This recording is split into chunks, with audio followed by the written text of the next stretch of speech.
नमस्कार, आप सभी का स्वागत है। मोहम्मद रफ़ी भारतीय सिनेमा के महान पार्श्व गायकों में से एक थे। बहारों फूल ये दुनिया करके सनम। रफ़ी साहब की आवाज़ में मिठास, गहराई और भावनाओं का अनूठा संगम था। वे हर तरह के गाने, रोमांटिक, दुखद, भक्ति, कव्वाली, जोशीले गीतों को बखूबी गा सकते थे। चौदहवीं का चांद नैन लड़ गए हैं तो मैंने पूछा चांद से। उन्होंने अपने जीवन में हजारों गाने गाए, विभिन्न शैलियों में और कई भारतीय भाषाओं में, और हर एक गाना उनकी बहुमुखी प्रतिभा का प्रमाण है। आज मौसम कोई सावर, आजकल तेरे मेरे प्यार के चर्चा जा जा।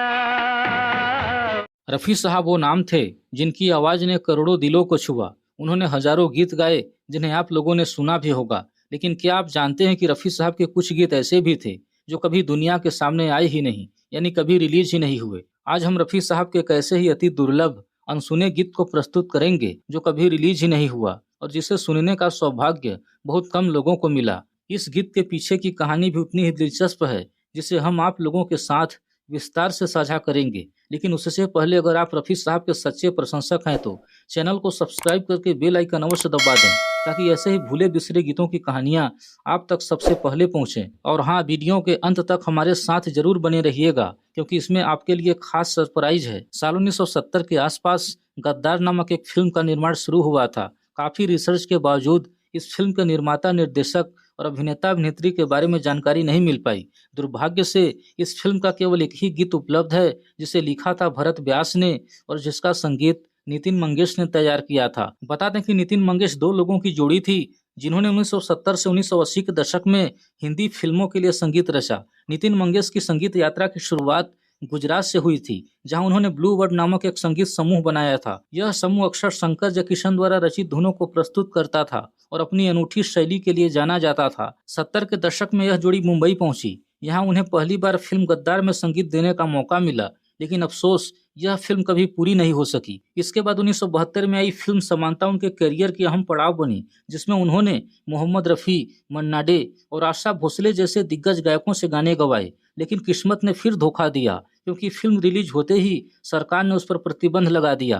सुन लो जरा ये दास्तां, इस दुनिया में रहने वाले सब हों एक समान। आगे चलकर नितिन मंगेश ने कुछ और फिल्मों में भी संगीत दिया, जैसे कैद 1975, आफत 1977 और खंजर 1980। तेरी निगाहें खंजर, तेरी ये बाहें खंजर, तेरी अदाएं खंजर। तेरे पाँव के घुंघरू कहते हैं कोई पाँव से हमको लिपटा ले। लेकिन इन फिल्मों में सिर्फ कैद ही थोड़ी बहुत चर्चा में रही। बाकी फिल्में न तो व्यावसायिक रूप से सफल हो सकीं और न ही इनके गाने कोई विशेष छाप छोड़ पाए। यही कारण रहा कि गाने और फिल्में गुमनामी में खो गए और यह जोड़ी कभी भी इंडस्ट्री में अपनी पहचान मजबूत नहीं बना पाई। ये तो जिंदगी है, कभी खुशी है कभी गम, दीवाना हूँ प्यार का, मैं आशिक हूँ। लो हमने हंसी हंसी में बाजी लगा दी है जान की। फिर भी उल्लेखनीय है कि नितिन मंगेश के संगीत निर्देशन में किशोर कुमार, मोहम्मद रफ़ी, लता मंगेशकर, मन्ना डे, आशा भोसले, उषा मंगेशकर जैसे उस दौर के कई महान गायक गायिकाओं ने अपनी आवाज दी। ओए लैला तेरे प्यार में मजनू रोता है। कौन है असली, कौन है नकली। गद्दार फिल्म कभी पर्दे तक भले ही नहीं पहुंच पाई, लेकिन रफ़ी साहब की आवाज के कारण आज भी संगीत प्रेमियों के बीच जिंदा है। गीत में रफ़ी साहब की आवाज की एक अलग ही झलक सुनाई देती है जिसमें दर्द भी है और नशा भी, और साथ ही वह खास अदायगी भी जो रफ़ी साहब के गजलों जैसे गीतों को अमर बना देती है। हम जिस गीत की बात कर रहे हैं उसके बोल हैं, मैं शराबी, मैं गम का मारा हुआ, मुझे माफ करो। बता दें कि यह गीत रिकॉर्ड तो हुआ था, लेकिन अफसोस जिस फिल्म के लिए इसे तैयार किया गया था वह फिल्म कभी रिलीज ही नहीं हो पाई। हालांकि लगभग 54 साल बाद 2024 में rares gems of Mohammed Rafi album में जारी जरूर किया गया था। अब आप सोच रहे होंगे कि आखिर इतनी बड़ी फिल्म अधूरी क्यों रह गई। तो कहानी कुछ यूं है कि उस जमाने में कई फिल्में निर्माण के दौरान ही बंद हो जाती थीं। कभी आर्थिक तंगी के कारण, कभी निर्माता निर्देशक के बीच मतभेद के कारण, तो कभी कलाकारों की तारीखों के उलझनों के कारण गद्दार भी उन्हीं फिल्मों में से एक थी जो पूरी नहीं बन पाई। लेकिन इसी बीच रफ़ी साहब ने इसके लिए एक दर्द भरा नगमा गाया। संभव है कि रफ़ी साहब और अन्य गायकों ने भी और गीत रिकॉर्ड किए हों, परंतु वर्तमान में केवल एक ही गाना उपलब्ध है। गीत के बोलों में टूटा हुआ इंसान है जो शराब में गम भुलाने की कोशिश कर रहा है। रफ़ी साहब की आवाज का जादू ऐसा है कि सुनने वाला सीधे दिल से जुड़ जाता है। गाने को ध्यान से सुनने पर इसमें जो सुर प्रयोग मिलता है वह मुख्य रूप से राग पहाड़ी या पीलू के आसपास लगता है। इसमें पहाड़ी के स्वर संयोग सा रे गा पधा कभी कभी नी का इस पर साफ झलकता है। धुन में लोक धर्मी रंग है जो पहाड़ी राग की विशेषता है। दर्द और हल्के नशे का भाव देने के लिए संगीतकार ने इसे ठेठ शास्त्रीय राग में न बांधकर लोक धर्मी पहाड़ी शैली में पिरोया है। इसलिए कहा जा सकता है कि यह गाना पूरी तरह से किसी शुद्ध शास्त्रीय राग पर आधारित नहीं बल्कि राग पहाड़ी पर ढीले ढाले अंदाज में